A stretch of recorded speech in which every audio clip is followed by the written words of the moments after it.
Bom dia! Sejam todos muito bem-vindos ao meu podcast. Eu sou o Diogo Andrade e começa agora mais um diário de um Open Mic. É isso aí, meus camaradas. Estamos começando mais um episódio desse podcast que o Brasil já aprendeu a ignorar. Hoje é dia... Que dia que é hoje? Deixa eu ver aqui. 24.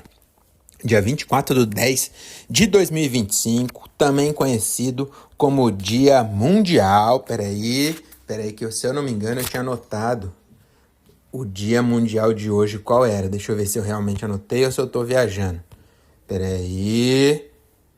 Aí, ó, Dia Mundial da Privada. Pois é, meus amigos, não acredito que eu fui pesquisar para chegar com uma informação dessa hoje com participação da Darcy. Darcy é essa que tava falando com vocês aqui, é a minha gata mais velha. Ela tá falando muito, com licença, fala não, né, miando.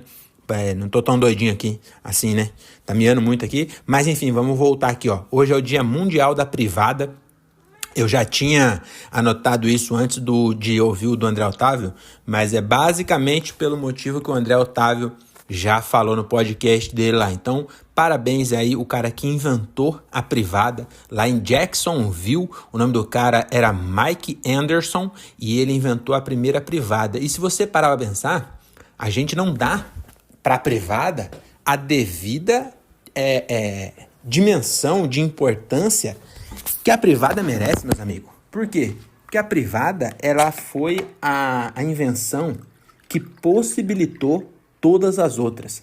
Você acha que um ser humano que cagasse no mato, tal qual os nossos antepassados, você acha que esse ser humano teria a capacidade de criar um carro elétrico, a capacidade de criar uma air fryer, a capacidade de criar, por exemplo, uma marmita que esquenta sozinha, como tem no Japão, ou de chegar a Marte com uma sonda?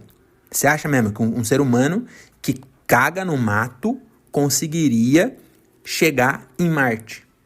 Não ia chegar. Sabe por quê? Porque não chegou ainda, mas ele vai chegar. Enfim, não chegaria na Lua, porque teria que pensar em como ele ia sair de uma nave espacial e cagar no mato no espaço. Graças à possibilidade da privada, a gente conseguiu chegar na Lua. Então, toda vez que você for cagar, agradeça a Deus por você ter uma privada. Você sabia que alguns países da África e também do Oriente Médio, só a nobreza, só a burguesia tem privada? E aí, quando eles veem que no Brasil até os pobres têm privada, eles ficam com inveja? Você sabia disso? Pois é, meus amigos. Então, parabéns aí à privada, esse grande utensílio que revolucionou a humanidade, tá bom? Um ser humano que caga no mato jamais teria inventado o carro a combustão e nem a bomba atômica, tá bom? Então, depois desses 3 minutos dedicados ao seu utensílio maravilhoso, vamos finalmente falar de show. Peraí que eu vou tomar um café. Nossa senhora, pena que o ser humano que inventou a privada e não caga no mato não inventou a minha garrafa térmica. Mano, eu fiz o café, deixa eu ver, agora é meio-dia, eu fiz o café 8:30 da manhã, talvez. Enfim, não faz 4 horas que eu fiz o café e ele tá gelado. A minha garrafa térmica, ela é quase que um refrigerador, porque se eu tivesse deixado o café na xícara, ele ia estar em temperatura ambiente. Ele está mais gelado que o ar. A minha garrafa, ela conseguiu resfriar o café. Eu fui tomar aqui agora, quase que travou minha glote, porque eu não estava esperando um café tão gelado. Então, parabéns aí ao cara que inventou e a Invicta. Meus pêsames. Deixa eu ver se eu consigo ver o modelo dessa garrafa aqui. Será que existe modelo? Acho que não, né? Enfim, parabéns, que bosta de garrafa. Mas vamos falar de show. Esse episódio aqui é sobre os shows números 557, 58 e 59. E, senhoras e senhores, estou me aposentando dos palcos. Me aposentando não, lá no Ceará eu vou fazer show ainda, mas com uma frequência bem menor do que eu fazia aqui. Mas estou fechando o ciclo da comédia paulista com 500... Você tá me mordendo? Por que você tá me mordendo? Você tá querendo atenção? Enfim, estou encerrando esse ciclo com 560 shows. Meu último show vai ser agora dia 29, também conhecido como próxima quarta-feira, lá em Jundiaí, com o Jansen Serra, no Desconcerto Comedy. Mas vamos falar dos shows anteriores, né? O 557, ele aconteceu no dia 17 de outubro. E aí, mano, eu tava até vendo, que eu falei, não é possível, acho que eu esqueci de anotar algum show, mas eu acho que não, mano. Eu acho que realmente eu fiz um show com o Igor Guimarães no dia 3/10, e aí depois eu fiquei sem fazer show até o dia 17. Foram 14 dias sem fazer show. Olha, fazia tempo que eu não ficava tanto tempo, eu acho, hein? Aí no dia 17/10 eu fui fazer um show, e esse show aí eu queria falar um pouco dele, que foi o seguinte. Mês passado, em setembro, eu tava fazendo bastante show, e aí eu acho que eu tinha saído de algum show muito bom, assim. E aí a minha irmã, que ela é coordenadora pedagógica na Prefeitura de São Paulo, ela me mandou mensagem e falou, o que você vai fazer dia 17 de outubro? E eu falei, nada, não tem nada aqui na minha agenda. Ela falou, então você vai fazer um show. Aí eu falei, eu faço o show, então, tava com a autoestima lá em cima de uma noite boa de show. Falei, então eu faço esse show. Onde vai ser? Ela falou, na minha escola, 1h30 da tarde. Falei, meu Deus, não tem como dar errado. Eu fazer show para professoras do ensino infantil às 13h30 da tarde, no dia 17 de outubro, não tem como dar errado, pode marcar. E aí, meus amigos, logo depois disso, eu entreguei meu carro, ou seja, fiquei sem carro para ir até o lugar, fiz alguns shows, mais ou menos, fiquei 12 dias sem fazer show, então minha autoestima já não estava boa. Aí chegou no dia do show, na fatídica sexta-feira, eu torcendo pra minha irmã cancelar, mas ela não cancelou, e aí eu fui lá, e no fim das contas, foi um show bem legal, assim, sabia? Mano, só mulher, eu fiquei muito pressionado. Porque, mano, acho que tinha, sei lá, umas 20 professoras, talvez. Mano, mais de 20, eu acho. Umas 25 professoras, mais minha esposa. Então, mano, tinha uma galera, assim, ó, assistindo. E aí eu falei, meu Deus do céu, mano. Aí, mano, e aí aquele clarão, porque não tinha nem como apagar a luz, porque era a luz do sol. Não dava pra apagar a luz. Entendeu? Então, mano, fiquei ali, nossa senhora. E aí o violão não funcionou direito, porque tava sem bateria. E aí, mano, mas no fim das contas foi um show bem legal. Não ia fazer a personagem, fiz a personagem e fiz quase 1 hora de show no total. Então, no fim das contas, foi um negócio bem legal. E eu consegui. Mano, aconteceu um bagulho muito bom. Porque eu peguei uma véia pra Cristo, que era. Putz, esqueci o nome dela. Mas era algum nome de véia, tipo Noeli. Alguma coisa assim, sabe? Esses nomes que termina com. Que é paroxítona, que a última sílaba é a tônica, acho que era Noemi. Enfim, mas bem veinha, assim. Aí eu peguei ela pra Cristo, que ela tava na frente. E aí eu zoei com ela. E aí no final eu fui dar um abraço nela e falei, nossa, desculpa, peguei essa. Ela falou, não, muito obrigado, eu tava precisando disso e nem sabia. Me diverti muito, muito obrigado. Você em momento nenhum me ofendeu, eu gostei muito, parabéns. E aí, mano, esse bagulho já valeu. Fora o que minha irmã ainda me deu uma cestinha de chocolate da Cacau Show com um vinho e também, e aí depois eu vou chegar lá ainda, mas ela me deu mais 4 ingressos para espetáculos que eu vou falar e além de tudo, eu ainda comi estrogonofe, porque era a confraternização das professoras, elas fizeram tipo um almoço, então tinha um estrogonofe muito bom, então eu comi um estrogonofe bem gostoso, depois tinha alguns doces que eu também comi, então foi muito legal no final das contas, e aí que vem o pagamento. Eu recebi, sabe quanto? Nesse negócio, porque a minha mãe falou assim, ó, não tem dinheiro, então, meu amigo, você vai pelo amor e pelas fraldas suas que eu já troquei. Que você é de 88, naquela época não tinha fralda descartável igual essas crianças Nutella, não. Eu troquei foi fralda de pano, que depois tinha que bater o cocô, lavar e usar de novo na criança. Você passava na rua, aquele monte de bandeira branca, parecia que estava fazendo uma passeata da paz, de tanta bandeira branca esticada nos varal das pessoas, tudo fralda de cheio de bosta que tava lavada pra botar na criança de volta. E é essa que eu botei em você. Entendeu? Então, é por isso que você vai fazer. Eu falei, eu já tinha aceitado, já nem precisava também jogar na minha cara esse tanto de coisa, né? Enfim, mas aí eu fui... Foi bem legal. E aí, o pagamento. Minha irmã, ela tem um grupo lá com as professoras, nem sei se é com as professoras, mas enfim, ela tem um grupo que arruma uns ingressos de teatro. Por quê? Porque os pessoal do teatro, eles mamam na teta do governo, né? Através da Lei Rouanet e leis de incentivo à cultura. E aí eles fazem uns espetáculos, tipo, mano, umas mega produção, que é uns ingressos muito caros. E aí dentro da Lei Rouanet, você precisa ter um negócio chamado contrapartida social. Então alguns ingressos precisam ser direcionados ao público que não tem capacidade de comprar. E eu, como um bom desempregado aposentado de 37 anos, sou esse público. E aí, meus amigos, minha irmã arrumou para mim na sexta-feira o ingresso de um musical que tá um musical da Broadway, que está sendo apresentado de quinta a domingo no Teatro Santander aqui em São Paulo. E eu vou te falar um bagulho, hein, mano. Eu entendi por que a turma do teatro tem raiva do stand-up, mas desse teatro, entendeu? A turma que faz mega produção de Broadway. Não vem me ferir, tipo, teatro contemporâneo, que você fica pelado enfiando o dedo no cu do ator na frente e fala que isso é vanguarda, e aí vai tomar no seu cu, que nem figurino você tem, você tá pelado. Aí você quer falar de nós, que tá pelo menos de roupa. Nós tá com um pedestal, às vezes um violão, às vezes nem violão, às vezes um celular pra botar um áudio do WhatsApp. Esse é a indumentária do stand-up, do humorismo stand-up. E aí você tá pelado e vem falar, aí vai tomar no seu cu.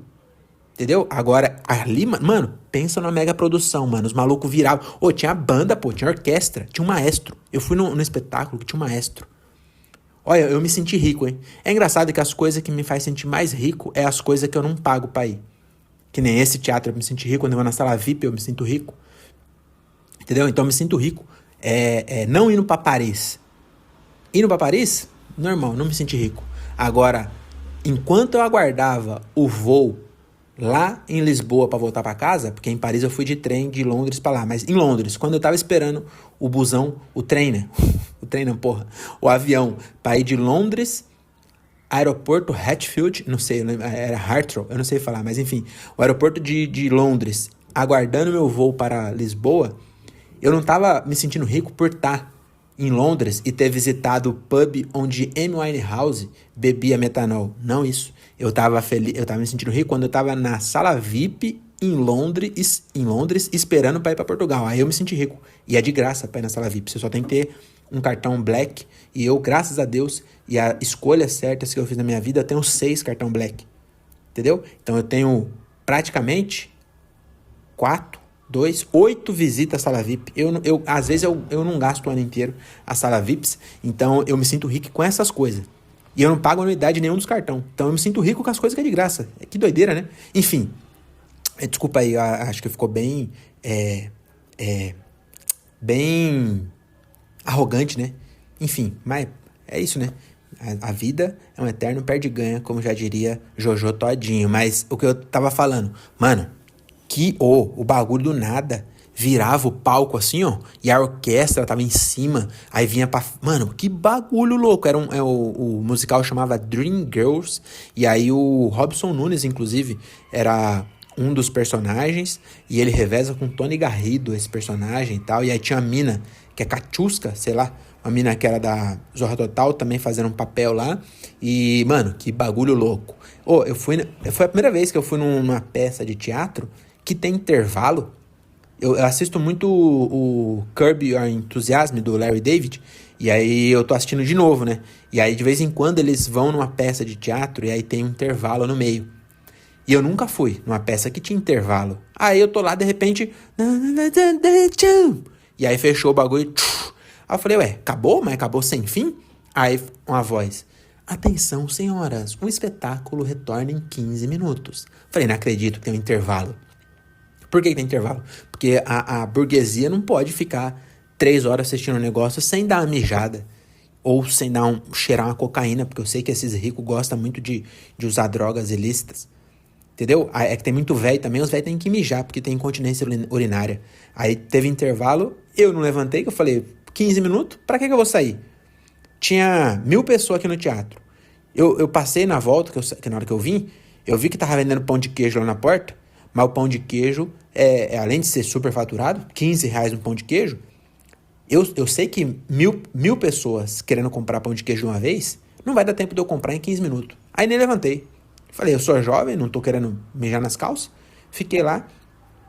Aí voltou, eu cagar de fome, mas lembrei que eu tinha levado uma tapoé de estrogonofe do show que eu tinha feito.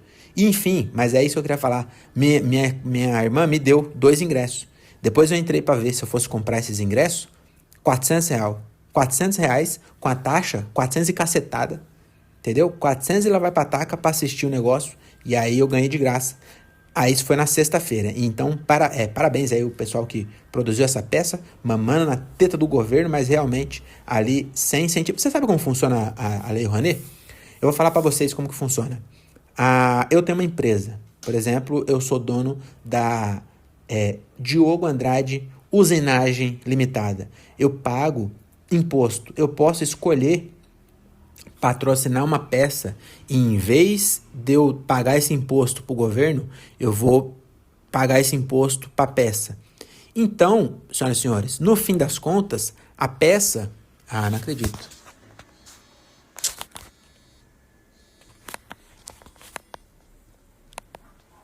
Continuou gravando? Deixa eu ver. Me ligaram aqui, rapaziada. Não sei se... Não, continuou. Enfim, aí a peça... retorna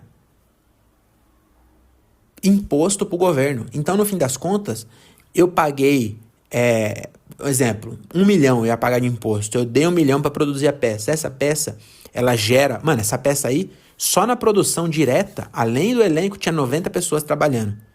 Então, esse 1 milhão e pouco montou a peça, aí as pessoas pagam ingresso, aquilo volta para o governo. Então, a peça, muitas vezes... imposto direto e indireto entre o que ela pagou para as pessoas, essas pessoas vão alimentar e vão pagar imposto de renda, e aí do faturamento também recolhe imposto. Então, no fim das contas, às vezes, 1 milhão que a Diogo Andrade Usinagem Limitada deu para montar uma peça, retornou para o governo 1 milhão e 200. Sabia que era assim? Pois é, meus amigos, vai se informar e não fique só xingando a cultura sem saber do que acontece. Além do que, mesmo que não voltasse 1 milhão e 200, empregou 90 pessoas, entendeu? Girou a economia ali do lugar, empregou, além das 90 pessoas diretas, empregou o cara do estacionamento, empregou o Uber, que foi lá buscar a galera, os taxistas, entendeu? Empregou o pipoqueiro que estava na porta. Então, não é bem assim, não é bem mamar na teta do governo, mas parabéns aí. Mano, que peça foda. E aí, quando eu saí, senhoras e senhores, pra quem é de São Paulo, vai um dia, tenta arrumar um ingresso de graça, porque eu não pagaria 400 pau, mas nem por um caralho, mas tenta arrumar um ingresso de graça, ou só vai lá um dia nesse teatro, e aí espera a hora de sair. Se você não tiver dinheiro, você vai lá de trem, que tem aquela linha ali que passa na Marginal ali, que tem uma estação bem pertinho, vai de trem, se você é pobre, e aí você espera acabar a peça, e aí você sai junto com as pessoas, você nem precisa ter assistido, você sai junto, você vai se sentir mais rico também. Mano, umas pessoas com cara de que nunca viu uma porta basculante de plástico de banheiro, sabe? Umas pessoas, mano, com a cara de rica, e aí os táxis na frente, e as pessoas entram no táxi. Já viu alguém entrar num táxi?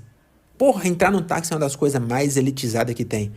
E aí os taxistas, uns velhinhos com carinha de bonitinho, entendeu? Que eles já estão ali naquele ponto, desde que nem era 500 mil reais aquele ponto de táxi na frente do teatro. E aí entra outros velhos, e aí leva os velhos, e aí outros velhos, mano, velho pra caralho assim, e os velhos com cara de rico. E aí eu falei, nossa, esses velhos nunca viram o INSS, nunca viram a fila do INSS, esses ricos, esses velhos ricos. Esse velho rico com certeza tá vivendo as minhas custas, as custas dos meus amigos pobres, entendeu? Que tá trabalhando numa empresa e pagando, por exemplo, um juiz aposenta com 50 mil reais, que nós que pagamos coisa dele. E ali provavelmente tinha velho que era juiz, já tô bravo agora com a desigualdade social, mas enfim, muito legal a peça. Aí no dia seguinte, minha irmã falou assim, agora apareceu para assistir o Wicked no teatro de outro banco. Esse era Teatro Santander, agora tá uma moda que todo o bagulho de evento é de uma empresa, já viram? Esse dia eu vi que vai ter show do Andrea Bocelli na Mercado Livre Pacaembu Arena. Do São Paulo é Morumbis, que é o Bis, sabe o chocolate Bis? A estádio não é mais estádio de São Paulo, é estádio do Bis. Aí o do Palmeiras, Allianz, que é de seguradora. Entendeu? Aí o do Corinthians, Neoquímica, que é a farmácia dona do bagulho. Aí os teatros também. Eu tava no Teatro Santander, o Rabin vai gravar domingo no Teatro Bradesco, e eu fui qualquer outro. Tô tudo enrolando isso pra tentar. Renault, eu fui no Teatro Renault. Fui no Teatro Renault, quebrou no meio. Caro pra caralho a manutenção. Tô brincando, seria Peugeot, seria mais engraçado, né? Mas eu fui no Teatro Renault, assisti o Wicked. E aí, meu amigo, de novo, eu falei, aí tá certo, essa mulher de ter raiva do stand-up, ter raiva da Bruna Luiz, tá lotando sem Lei Rouanet, a Bruna Luiz lotando Frei Caneca a 50 sexta-feira seguida, só com um pedestal e piada. E aí a mulher voou do nada. A mulher era uma bruxa, né? O Wicked é a história das bruxas, histórias não contadas sobre as bruxas do Mágico de Oz. Aí a mina é verde. Aí tem uma hora que aparece as pernas dela, as pernas verdes.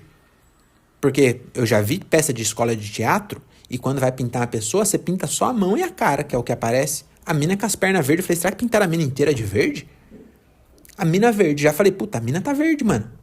3 horas de peça, e a mina continuava verde, não ficou derretendo igual os monstros do Hop Harry no verão, que começa aparecendo o Fred Krueger, termina aparecendo o Zé do Caixão, entendeu? Lá não, mano, a mina terminou a peça intacta, verde. Ela tinha maquiagem. Na maquiagem, ela tava verde e maquiada. Eu falei, não é possível, é muita produção, mano, muito foda. Do nada, a bruxa monta uma vassoura e sai voando pra plateia, cantando ainda. E de novo, a orquestra no fosso, essa aí a orquestra tava no fosso. Nossa, aí de novo intervalo, eu falei, meu Deus, mais uma. Fui ver, 400 e lá vai buceta. Meu amigo, eu ganhei R$1.800, porque foi eu e minha esposa junto, eu ganhei R$1.800 pra fazer um show, e aí tudo isso era pra falar do show que eu fiz na escola, lá, meu show 557, aí o 558 foi em Olambra, pra quem não sabe, é Holanda mais Brasil, Olambra é a mistura, né, e eu sou de Morato, que também é a mistura de morte mais assalto, enfim, eu fui lá pra Olambra fazer show, o Ever Beleza que tava produzindo, e, mano, foi um show bem... Eu cheguei e achei que ia ser ruim, sabe? O lugar meio aberto e tal. Falei, puta, sei não, hein? Esse show aqui, eu não sei. Aí o Ever já chegou e falou assim, faz o MC pra nós, porque eu tô fazendo show aqui direto. E aí repete a galera e eu não tô... Faz você aí o MC. Eu falei, ixi Maria. E aí, mano, foi bom. Eu entrei, fiz o MC. Não foi muito, tipo, não fiz muita piada, mas eu dei uma interagidinha assim, mas consegui, a galera tava rindo já. Aí eu chamei o Virtulino, eu acho. Aí o Virtulino penou um pouco, porque ele foi o primeiro também, então ele tava bem mais ou menos. Aí ele chamou o Charles Silva também foi bem mais ou menos, mas quando o André entrou, aí o André ganhou a galera, viu? O André, melhor da noite. Aí depois me chamou, e aí, meus amigos, aconteceu um negócio que eu não sei o que tá acontecendo comigo, mas aconteceu essa semana eu fiz 2 shows, né? Esse foi na quarta e na quinta, ontem eu fiz o outro. E aí esses 2 shows aconteceu um negócio, foi o seguinte, eu não fazia ideia do que eu ia falar quando eu entrasse no palco. E eu subi sem fazer ideia. E aí eu fui falando, e aí no de Olambra, foi 20 minutos de show, acho que eu fiz 4 minutos de texto, o resto de interação. E aí consegui achar algumas interação boa, mas outras não. E aí, meu amigo, fui pra galera assim mesmo. E aí consegui, fiz 20. Era pra fazer... não falaram quanto, mas acho que era 15, né? Acho que era 15. Sei lá, não lembro quanto era não, mas eu fiz 20 minutos. E aí ontem eu fui pro Pub Maracujá Interlagos. E aí lá também aconteceu um negócio que foi o seguinte. Eu fiz já 2 shows lá nesse Pub Maracujá. Uma vez o convidado era o André Sante. Aí eu mandei mensagem pro Jansão que eu queria colar. E eu fui só fazer uma participaçãozinha, né? A canjinha. E aí, mano, regacei. Esse show do André Sante foi muito bom. Até o André Sante veio parabenizar depois. O dono do bar também falou, caralho, é muito bom e tal. E aí o dono do bar falou pro Jansen me colocar de convidado em outro show. Aí no outro mês eu voltei como convidado. E aí, nesses 2 dias tava lotado. E foi muito bom o show, assim, ó. Os 2 shows, mano, foi muito legal. No outro, foi eu, o Gilbert e o Guima. E aí também foi, mano, muito alto o show. Foi muito bom, a galera comprou muito, assim. E aí, também tava lotado. Aí no de ontem, tava um frio do cacete, mano. Chegou lá, meio miado assim. Eu falei, vixe, acho que hoje... Mano, aí o Jansão entrou, fez o MC, chamou o Cas Batista, que agora chama Lucas Alencar. O cara trocou nome e sobrenome. E aí foi muito bom, assim, o Cas já foi muito bom. E de novo, mano, eu anotei, falei, eu vou fazer isso, isso e isso. Chegou na hora, falei, foda-se o que eu anotei. E fui pra outro lugar e não sabia o que eu ia fazer. Mas no final das contas a galera me comprou também, então foi um show legalzinho. Mas eu tava meio perdido assim, e eu fiz 8 minutos, era pra fazer de 8 a 10, eu só fiz 8. Fiquei triste comigo mesmo, porque eu gosto de estourar tempo, pô. Não gosto de estourar, eu gosto de fazer certo. Se é 8 a 10, eu gosto de fazer 10, pô, aproveitar os minutos. Aí não, o show tava bom, saí, olhei no gravador, 8 minutos, falei, né, não compensa. Fui até Interlagos pra fazer 8 minutos, pô, não vale a pena. Se eu tinha 10, faz 10, mano. Aí chamei o Paixão também foi bem, e o Gilbert no final deu uma sapatada, que ele falou, me avisa quando tiver com 18, que ele ia fazer 20. Falei, não vou avisar, não vou perder meu tempo de ir lá avisar, ele olhar, eu avisando, e cagar e fazer o tempo que ele quer fazer. E aí eu deixei, ele fez 25 também, ele era o último também, né?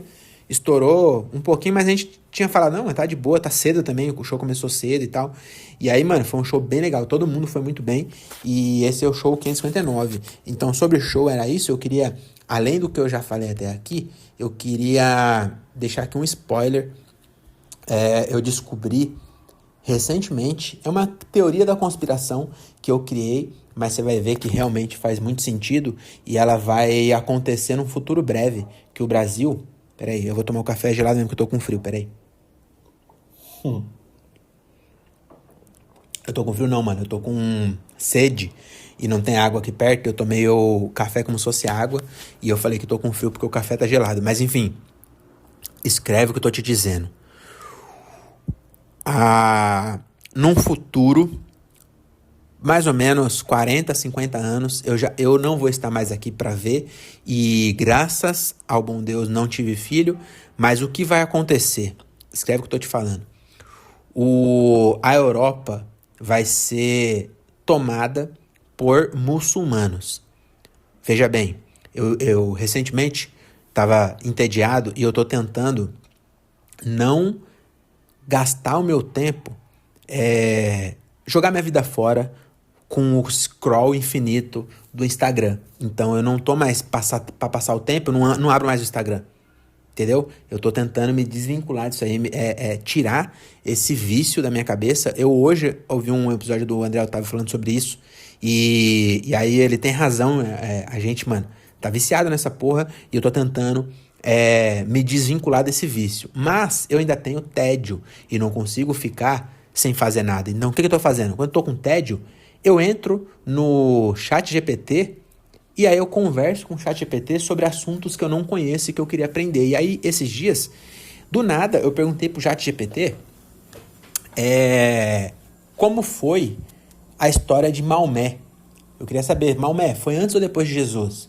Maomé viveu também só 3 anos, igual Jesus? Porque Jesus viveu 33, mas ele só foi Jesus por 3. Ele só foi Messias por 3 anos, você sabia disso? Foi dos 30 aos 33. Antes disso, era um caboclo normal que ficava vagando lá e ajudando o pai dele lá na marcenaria e tal, fazendo uns móveis, uns bagulho. E aí com 30 ele falou, vou me aposentar, não aguento mais. Resolveu virar artista e viver da palavra dele. Não era comédia, mas era da palavra, né? Virou um palestrante e tal. Então esse era Jesus. O Maomé, senhoras e senhores, eu não sabia. Você sabia da história de Maomé? Vou te contar então. Maomé, ele viveu 62 anos e ele foi Maomé, a figura de Maomé, por 22 anos. Ele começou a ser Maomé com 40 anos de idade. E qual é que foi a história? Mano, é muito louco você imaginar que a segunda maior religião monoteísta do planeta existe por sorte. Tudo na vida é sorte. Mano, não interessa. O Whindersson, sorte. Silvio Santos, sorte. Qualquer um que você me falar foi sorte. Qualquer um deles, qualquer um teve sorte. Mas ele estava preparado. Sim, mas tinha mais 80 mil pessoas tão preparadas quanto ele, mas não teve a sorte de ter a oportunidade. Então é sorte. Não adianta. Você pode... mas o que tu está dizendo, Diogo, que não adianta me preparar? Sim, adianta. Porque se você se preparar o bastante, você consegue não ser o Whindersson, mas talvez ser eu, fazer 560 shows sem ganhar quase nenhum dinheiro. E aí você consegue talvez encontrar algum sentido nisso. Se você tiver... E ainda assim eu tive sorte. Teve gente que não tem essa sorte e não consegue. Enfim, não adianta. É sorte. E a maior religião, a segunda maior religião do planeta, mano, sorte. Porque Maomé foi órfão, era um órfão pobre. Ele deu o golpe do baú e casou com uma viúva rica. E, mano, só existe o Islã hoje porque o cara casou com a mulher rica. E aí, sendo rico, como ele casou com a mulher rica, viúva, e conseguiu ter acesso a influência e dinheiro, ele conseguiu centralizar, porque naquela época tinha muita... Ele morava em Meca, né, que foi onde surgiu ali o islamismo. Ele morava em Medina, na verdade, né? Meca e Medina era dividido entre as duas cidades, que hoje eu acho que fica na Arábia Saudita, né? Meca e Medina. Enfim, ele morava num lugar e era um centro comercial, então vinha muita gente ali e tal. Quando ele ficou rico, ele conseguiu criar uma seita e aí ele falava que ele recebia informações do anjo Gabriel. E aí o Alcorão é basicamente a citação de Maomé, não é igual a Bíblia que tem várias pessoas que escreveram. Não, o Alcorão foi só Maomé que escreveu, segundo ele, com informações que ele recebia de Deus. Deus, chame de Alá ou chame de inspiração. Quando eu estou escrevendo uma piada, muitas vezes ela vem num lugar que eu não sei de onde foi. Eu não estava pensando. E de repente, pá, tela infinita com rolo infinito de 12 centímetros. Foi Deus. Então, o mesmo Deus que deu a religião do islamismo pra lá, também me deu uma piada sobre pinto. É o mesmo Deus. Entendeu? Então, esse Deus... o Alcorão inteiro foi escrito por Maomé. E aí que tá. Não foi ele que escreveu. Ele falou e a galera escreveu o que ele falou. Então, muitas vezes, já não é o que ele falou, né? Porque não, ele devia ter tomado mais cuidado e ter escrito o bagulho. Mas enfim, vai vendo. A minha teoria da conspiração. Maomé, ele, em 22 anos, ele criou a segunda maior religião monoteísta do planeta. E aí, meus amigos, ele conseguiu criar um império árabe. Porque aí ele juntou a galera que era diferente. Nem todo mundo era árabe, porque árabe é uma etnia, né? É uma raça árabe. Não é uma pessoa, não é uma nacionalidade. É uma raça árabe. E aí ele conseguiu unir gente que não era árabe em torno da fé. E aí, meus amigos, em 20 anos, ele morreu como líder. Ele não foi só um carinha que falava umas coisas. Não, ele organizou, montou um exército e morreu líder dessa porra. Aí o segundo cara chamava Califa, o nome desse cargo, que era o líder do califado, que é a junção de vários povos ao redor da igreja, do Alá, chama califado, né? Inclusive o Estado Islâmico tentou criar um califado recente, enfim. Mas Maomé criou o primeiro e o segundo já não era tão unido. Inclusive no segundo califado que criou o que hoje se chama de sunita e xiita. Então, mano, Maomé era foda. Ele conseguiu unir a galera em torno da fé, tá ligado? Ele criou, mano, um império árabe. E aí ele morreu em 662, eu acho, depois de Cristo. E aí em 100 anos, os caras dominou da Espanha, do que hoje é a Espanha, até... Eu não lembro mais aonde, porque essa conversa faz tempo que eu tive com o ChatGPT, então não lembro mais. Mas, mano, ele criou um império gigante em 100 anos.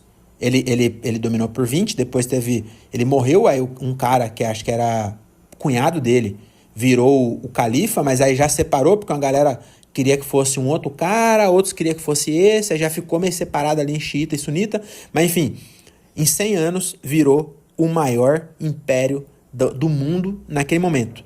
Naquele momento não tinha nenhum império maior do que esse califado criado por Maomé. E aí, a minha teoria da conspiração. Hoje em dia, existe um negócio chamado jihad, não sei o quê. Um termo árabe, que é o quê? É a guerra santa, e eles dizem que a maior arma que eles têm é o ventre das mulheres. Então, o que está acontecendo hoje? A galera tá indo para a França ir para a Alemanha, ir para a Inglaterra, e tá indo muito muçulmano, não é que eles são terroristas. Não, ele chega lá e trabalha, porque os franceses são tudo preguiçosos, quer saber de fumar maconha e fazer coisas francesas, né? Que são bem parecidas com as coisas...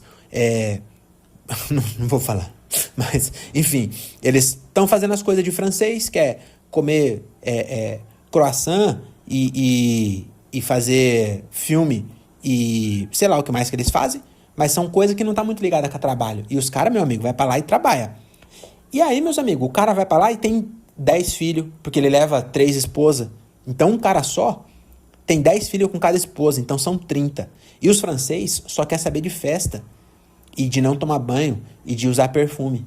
Então, eles não fazem filho. Então, daqui 50 anos, esses 30 filhos de um Maomé, de um Mohammed que foi pra lá, meu amigo, vão ter quantos? Porque daqui a 20 anos, esses 30 tem 30. Então já virou 30 vezes 30, 900. Aí, meu amigo, em 50 anos, o islamismo tomou a França por dentro, através do ventre das esposas. Então, daqui 30 anos, a Europa inteira vai ser muçulmana. Entendeu? E aí, meus amigos, aí que tá. O Brasil, por enquanto, não tá nessa seara. Por quê? Porque nenhum árabe quer vir pro Brasil. Mas tem uns que vêm porque não tem mais lugar lá. E aí eles vêm pro Brasil. Então imagina só, ó só a minha teoria da conspiração. O Brasil vai ser destruído pelo islamismo por quê? Porque daqui 30 anos, 50 anos, né? A Europa já vai estar 100% islâmica. E aí o Brasil vai ter boas relações e tal. E aí que tá.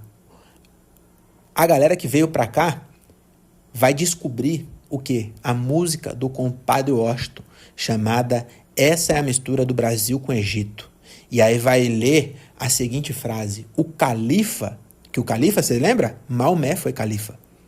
O segundo, que era Ali, o nome dele é Ali, o segundo califa, e aí teve vários califas que eram os líderes do Império Árabe. E aí, do nada, o compadre de Washington fala: o califa tá de olho no balanço dela, tá de olho no biquinho do peitinho dela, tá de olho... Ô, meu amigo, isso é, no mínimo, heresia. Você falar que Maomé, Ali Baba, o califa tá de olho... Ô, tá de brincadeira, né? E aí, Halando Chan, Habib, olha o Kibe. Ô, meu amigo, se isso não é uma ofensa às crenças islâmicas, eu não sei o que é. Então, escreve o que eu estou falando. Hoje nós estamos em 2025. 2075 vai ter uma guerra santa desencadeada pelo compadre Washington. Tá bom? Ai, nada de armas, use camisinha e volte no próximo. Valeu.